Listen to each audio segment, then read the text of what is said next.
बंगाल के लोगों से यहाँ से शुरुआत हो जानी चाहिए। यहाँ से मोदी की छुट्टी होनी चाहिए, तय होना चाहिए। मोदी को वोट नहीं मिलना चाहिए। आप किसी को भी काले शेर को वोट देना, मोदी को वोट मत देना। यही आपसे नॉर्थ के भाइयों की रिक्वेस्ट है और मैं उम्मीद करता हूँ आप इस पर जरूर गौर करेंगे। धन्यवाद।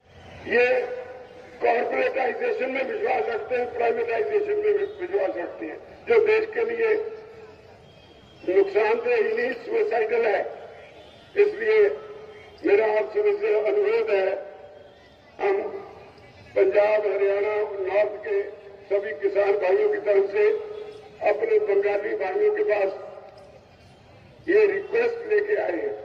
हम भाई हैं आपस में, भाई भाई की रिक्वेस्ट को कभी नहीं ठुकराता। हमारी एक कल्चर है, हमारी इंडियन की एक कल्चर है। और खासकर মৃত্যু পরোয়ানা এবং ভারতবর্ষের কৃষক নীল চাষীদের মতন নিজের জমিতে কৃতদাস হয়ে যাবে। আর আদানি আম্বানির মতন কয়েকটা বড় কোটিপতি তারা এই জমির মালিক হবে। তারা হবে সমস্ত কিছুর মালিক। তার উৎপাদন, তারপরে হচ্ছে তার প্রসেসিং, তারপরে হচ্ছে তার হোর্ডিং, তারপরে হচ্ছে তার ব্যবসা। এই সমস্ত হচ্ছে আস্তে আস্তে ওদের হাতে চলে যাবে, বড় বড় কর্পোরেটের হাতে। কৃষক ধীরে ধীরে সবকিছু থেকে বঞ্চিত হবে।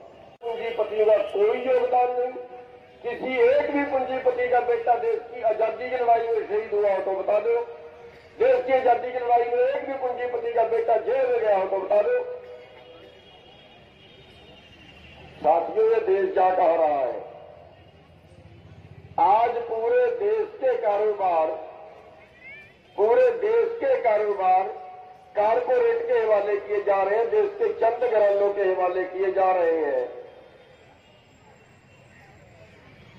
देश के बाजार को मौड़ घाट, देश की नौकरियां खत्म, देश के आधे छोटे उद्योग बैठ